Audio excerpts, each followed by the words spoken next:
May 12, 1943.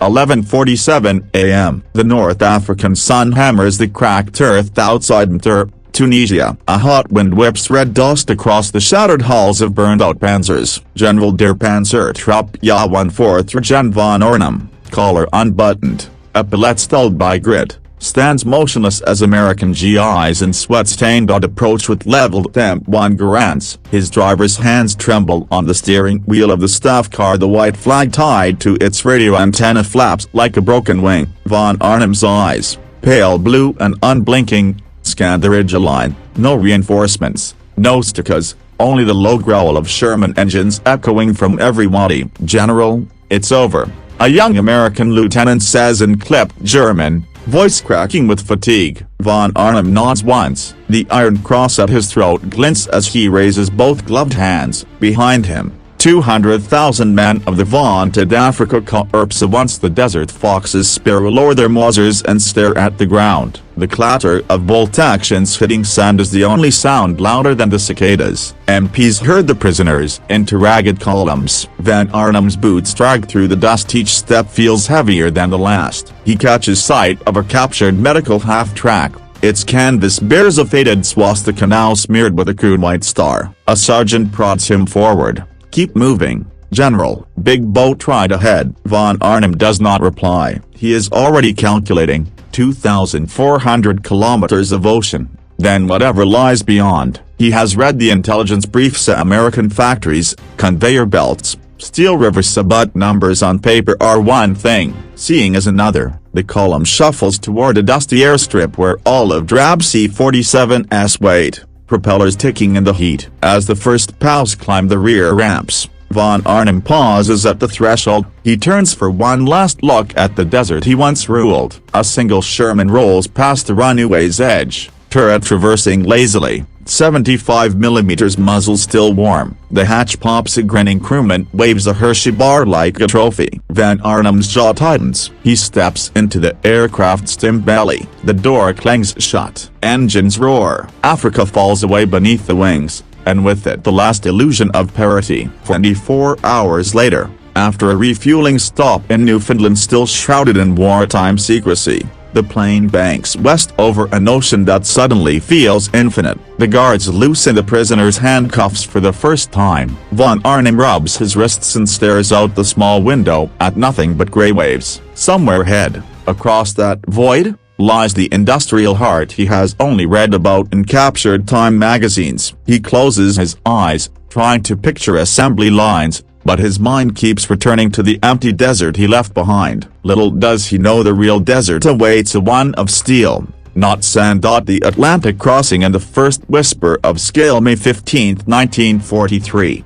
3:12 a.m. Somewhere 400 miles south of Greenland, the C-47's aluminum skin vibrates like a tuning fork. Every rivet sings in the 200-knot slipstream. Inside the unheated cabin, Von Arnim's breath fogs in silver plumes. The guards have draped wool blankets over the prisoner's shoulders, but the cold still gnaws through greatcoats designed for Libyan nights. Across the aisle, Oberstleutnant Hans Ja 1/4 Gen von Kleist, Rammel's former operations officer, clutches a tin cup of ersatz coffee gone cold. He leans close to Von Arnim, voice barely louder than the drone of the Pratt Whitneys. "They say the Americans build a Liberty ship every 4 days, Herr General." 4 days. Von Arnim grunts. He has seen the convoy reports. 120 merchant hulls sliding down ways at Kaiser's Richmond Yard alone. But ships are abstract, tanks are personal. He commanded the 10th Panzer Division at Tel Alamein. He knows the smell of a burning Panzer III from the inside. A sudden lurch, turbulence. The plane drops 50 feet in a heartbeat. Coffee cups clatter. A young lieutenant vomits into his helmet. The American co-pilot twists in his seat, flashlight beam slicing the gloom. "Iceberg Galley,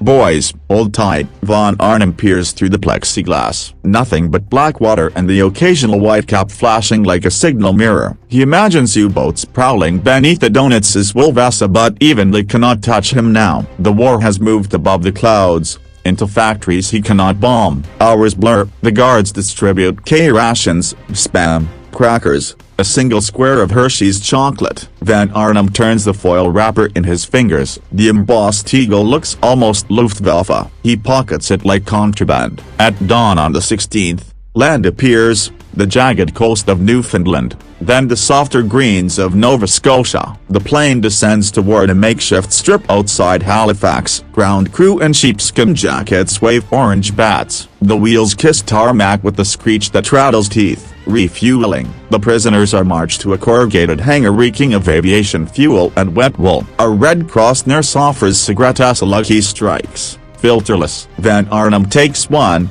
lights it with a Zippo engraved souvenir of Casablanca. The first drag burns his throat, but the nicotine steadies his pulse. Kleist sidles up again. Look, sir. He nods toward the far end of the hangar. Stacked crates stamped Detroit Tank Arsenal of Property U.S. Army. Each crate is the length of a Panzer IV. There are dozens. Von Arnhem exhales smoke through his nose. How many Shermans in a crate that size? 2, Kleist whispers. Maybe 3 if they fold the barrels. A whistle blows. Back to the plane. As they climb the ramp, Von Arnhem notices a chalkboard tally on the hangar wall. Liberty ships launched this week, 11 Shermans accepted, 214. He commits the numbers to memory. The C-47 claws back into the sky, bound now for a railhead in New York State. Below, the Atlantic narrows to the Hudson estuary, then gives way to the endless quilt of American farmland. Van Arnhem presses his forehead to the window. Cornfields, silos, a single B-17 limping home on 3 engines, contrails stitching the horizon. Everything looks a broken bar, fertile, unbombed, untouched. Kleist is asleep, head lolling. Von Arnhem envies the oblivion. He stays awake, counting telegraph poles like rosary beads. By late afternoon, the plane circles a freight yard outside Albany. From 3,000 feet, the sidings look like black ribbons laced with silver. Boxcars, flat cars, gondolas, and on every flat car olive drab, white stars, 75mm muzzles capped in greasy Sherman tanks. Rows of them, hundreds. The plane banks hard. Von Arnhem's stomach flips. He grips the armrest until his knuckles blanch. The co-pilot's voice crackles over the intercom. Gentlemen, welcome to the Empire State. Next stop, Camp Shanks. Try the apple pie. Laughter from the guards. Silence from the Germans. As the C-47 descends, Van Arnhem counts again. He loses track at 400 tanks. The numbers no longer fit inside his head. The wheels touch down with the bark of rubber. Propellers reverse. The plane taxis past a sign.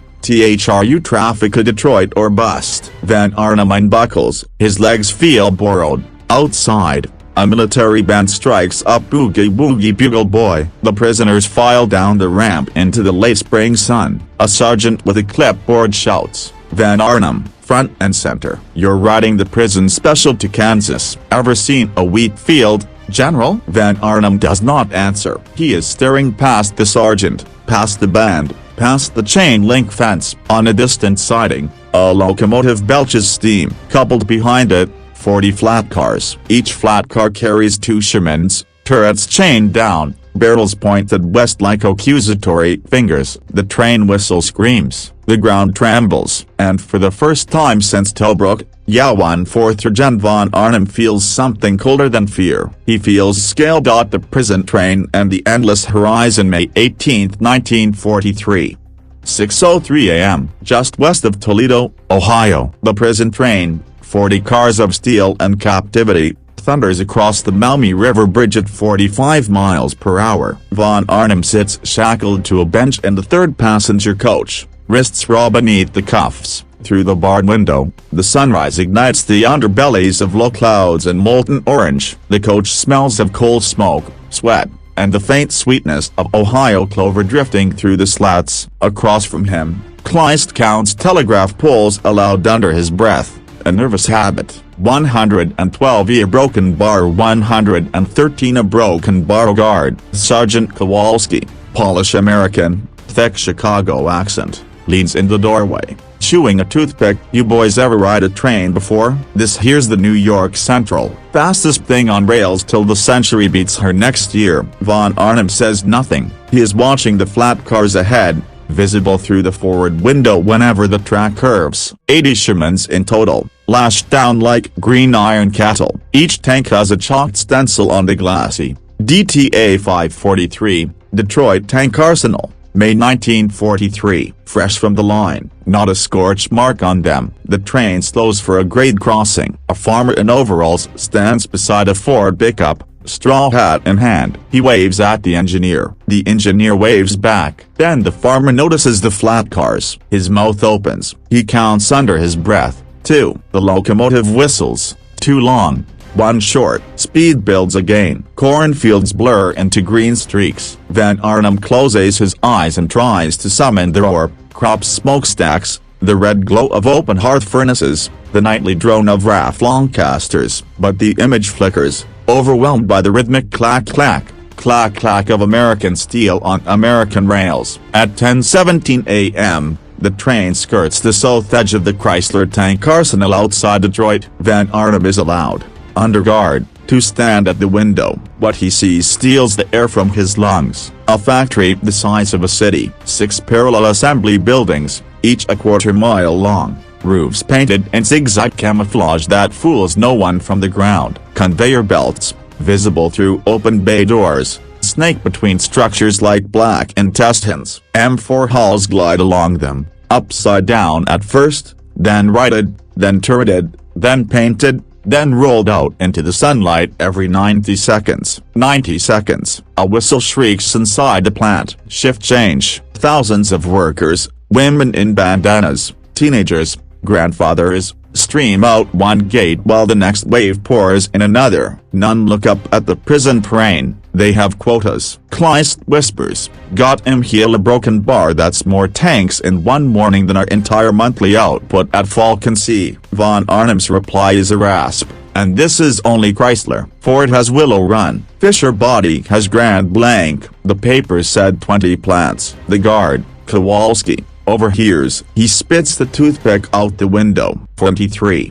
Actually, plus the locomotive works in Lima cranking out M4s on the side. You fellas picked the wrong year to invade Russia. The train accelerates west again. Detroit shrinks to a smoky smudge on the horizon. But the image is burned into Von Arnhem's retinas. Hulls birthing hulls, an endless mechanical parturition. Lunches served in tin mess kits, beans, cornbread, canned peaches. Von Arnhem eats mechanically. A young helpman 2 benches down starts to weep silently, shoulders shaking. No one comforts him. By late afternoon, the landscape flattens into the Great Prairie, Illinois, Iowa. The sky grows so wide it feels accusatory. Hollows rise like watchtowers. Here and there, a lone B-25 practices touch and go on a grass strip carved from a cornfield. At dusk, the train halts at a siding outside Des Moines. Another train passes eastbound, empty flat cars returning to the factories. The engineer leans out, shouts something to the prison train's crew. Laughter. Kowalski translates for the Germans. He says the Arsenal hit 1,000 Shermans this week. They're popping champagne in the foreman's office. 1,000. Van Arnhem repeats the number like a prayer. In 1941, Germany built 3,256 medium tanks, total, for the entire year. Night falls. The coach lights are dimmed to slits. Von Arnhem is unchained for the first time in 36 hours and allowed to stretch in the aisle under watchful bayonets. He paces, counting steps. At the rear vestibule, he peers through the glass door at the last flat car. Moonlight glints off the Sherman's white stars. They look almost ceremonial, like sarcophagi. Kleist joins him. "See a broken bar? Do you think the FA 1/4 her knows?" Van Arnhem's laugh is a dry bark. He knows production figures. He does not know this. He tapes the glass. This is not a statistic. This is a verdict. The train lurches forward again. Somewhere ahead, a spur line branches south toward Camp McCain, Mississippi. And oh, wait, the guards have changed the destination. Whispers ripple through the car. Kansas, Camp Phillips, Salina, wheat country. Von Arnhem returns to his seat. He stares at the dark fields rushing past. In the reflection of the window, his face looks older than 54. He thinks of Rommel, recuperating in a Helena villa, dictating memoirs no one will believe. He thinks of the 15th Panzer Division, skeletons in the Meroth line. He thinks of the last telegram from OKW, Hold at all costs. Reinforcements en route. There are no reinforcements. There is only this train, these tanks, this continent that never sleeps. The locomotive whistles into the night, long, mournful. Von Arnim closes his eyes. Behind his eyelids, the assembly lines keep moving. Click, weld, paint, roll, click, weld, paint, roll. He does not sleep. Willow Run at the bomber factory that birthed 1,000 tanks a month. May 19, 1943. 14:27 p.m., a siding 22 miles west of Detroit, Michigan. The prison train has been shunted onto a spur for priority traffic. Van Arnim stands at the window, wrists recuffed to a waist chain, sweat beading beneath his cap despite the spring chill. Across a half-mile of switch tracks and weed-choked ballast, the Willow Run plant rises like a grey steel cathedral. 1 million square feet under a single roof, the largest room on Earth. The guards boast a fortress of corrugated iron and glass. Its 3.5-mile-long assembly bay visible even from here, doors yawning open like hangar jaws. But Willow Run was never meant for tanks. Originally, it was Ford's moonshot, one B-24 Liberator bomber every hour. Henry Ford's sorcerers, Charlie Sorensen, Cast Iron Charlie, promised Roosevelt 2,000 heavy bombers a month from a cornfield. They built the factory in 1941, broke ground in March, poured the first slab in April, and by Pearl Harbor the skeleton was up. Now, in '43, the Liberators still roll out the east end, fuselages gliding on overhead rails, wings mated midair by Rosie the riveters and coveralls. But the west half of the plant has been quietly repurposed. The same jigs that once grabbed mock-ups of B-24 center sections now cradle M4A3 Sherman hulls. The same women who riveted bomb bay doors now to work haul bolts to 185 foot-pounds. Van Arnim watches a test. A freshly painted Sherman, still wet olive drab, noses out of Bay 7 on its own power. Tracks clanking over temporary steel plates. The driver, a teenage girl in a Ford cap, guns the Ford Gaviate, 4,000 cubic inches of aluminum thunder, 600 horsepower. The tank leaps forward, does a pirouette on the apron, then reverses back inside. Quality control, passed. Kleist's voice is a cracked whisper. That engineer broken bar, it's an aircraft engine. Von Arnim nods slowly. The Gizzity Tune Right Cyclone radio, chopped onto a V8, liquid-cooled, fuel-injected. Germany's Maybach HL 230 struggles for 300 horses and drinks 90-octane like schnapps. America's answer, bolt a bomber hard into a tank and still have surplus for P-51 Mustangs. A klaxon wails across the yard. Shift change. 15,000 workers flood out the main gates. Men in fedoras, women in slacks, Negroes, Poles, hillbillies from Kentucky, all streaming toward a parking lot the size of a parade ground. Fords, Chevys, Plymouths, every third car a 42 model with blackout trim. No ration stickers on the windshields. Willow Run workers get A3 priority. The guards allow the POWs off the train for leg stretch under M1 Garants. Van Arnim's boots crunch on cinders as he's marched to a chain-link fence 200 yards from the plant. A sign bolted to the mesh. Willow Run bomber plant, a Ford Motor CO. An hour a day keeps Hitler away. Today's count, 31 Liberators, 28 Shermans. 28 Shermans in one shift. Van Arnim does the math. 3 shifts, 6 days a week, nearly 500 tanks a month from this single building. A foreman in a white hard hat notices the prisoners. He ambles over, chewing red man tobacco. "You crossed the Africa Corps, boys. Heard you put up a hell of a fight at Kasserine." He spits a brown stream. "Course, that was before we got the line humming." Von Arnim meets his eyes. "How many men to build one Sherman?" The foreman grins. "Used to be 1,200 man-hours. Now, 380. We cut the hull welds from 1,800 inches to 400. One girl runs the sub-arc welder faster than your crop boys can strike an arc." He points to a billboard visible above the roof line. The Normandy Express leaves daily tickets punched in Detroit underneath. A cartoon Sherman with boxing gloves pummels a swastika. Kowalski, the guard, chuckles. "Old man Ford hates your boss. Says he's gonna bury him in aluminum." Von Arnim's gaze drifts to the sky. A formation of 4 B-24s thunders overhead, silver bellies flashing, en route to the modification center at Romulus. Their bomb bays will soon carry 8,000 pounds each over Berlin. The same factory that feeds them also feeds the ground war. Kleist murmurs, "They are not mobilizing, they are unleashing." A sudden commotion at the loading dock. A flat car backs in, brand new, still smelling of creosote. Workers swarm it with their hammers, riveting tie-down cleats in minutes. Then, from Bay 9, 2 Shermans roll out under their own power, drivers waving to the POWs like it's a parade. Tracks lower onto the flat car, chains ratchet tight, ready for the next train west or east. Von Arnim realizes he doesn't know where these tanks are bound, some to New Orleans for shipment to Russia via the Persian corridor, some to Chester,